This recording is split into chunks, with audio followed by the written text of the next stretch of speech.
morning to one and all present here. I am obliged that I got this chance on this auspicious red letter day.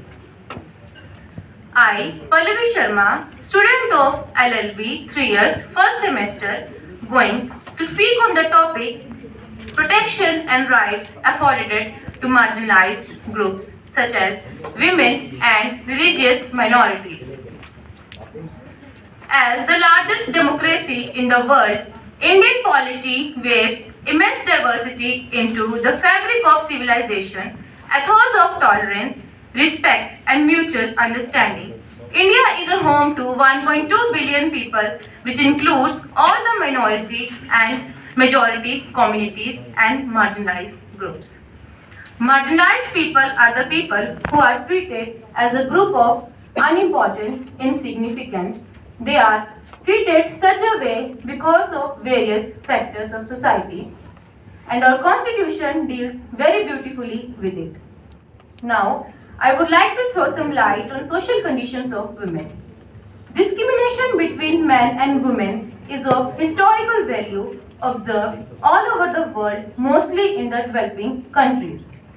But in contrast, we can also see that some Western countries didn't allow women to vote until mid-20th century. If we see the viewpoint of Mahatma Gandhi ji to call women the weaker sex is liable, it is a man's injustice to women. If by strength is meant brute strength, then indeed is women less brute than men. Constitution has provided many provisions with regard to upliftment of the women, like Article 15, which deals with the prohibition of discrimination on the grounds of religion, race, caste, sex, or place of birth. However, Article 15, Clause 3 empowers state to make an special provision for women and children. Article 42 casts a duty on the state to make provisions for securing just and humane conditions of work and for maternity relief. Article 39, Clause A, DPSP ensures and directs a state to apply policies which focus on men and women having an equal right to adequate means of livelihood. Now, I would like to throw some light on religious minority. There are 5 major religious minorities in India. Sikh, Parsi, and Jains are well-off minority communities. Muslims are the first largest minority. Christians are the second largest minority in India. For minority communities, our constitution have made various provisions for them. Article 15, Clause 1 and 2. Prohibition of discrimination against citizen on ground of religion. Article 30, Clause 2. Freedom of minority to manage education institutions for discrimination in the matter of receiving aid from the state. There are some legislative protection also, like the National Commission of Minority Act 1992.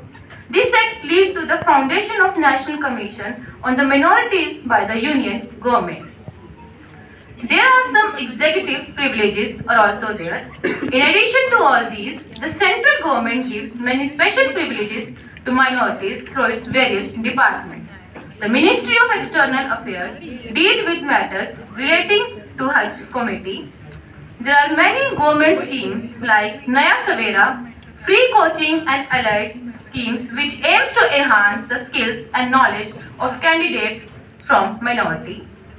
There are some economic empowerment also like Sikho or Kamao. It is a skill development initiative for minorities and aims to upgrade the skills of minority youth in various modern and traditional skills depending on the qualification, present economic trend which can help a people to earn their employment.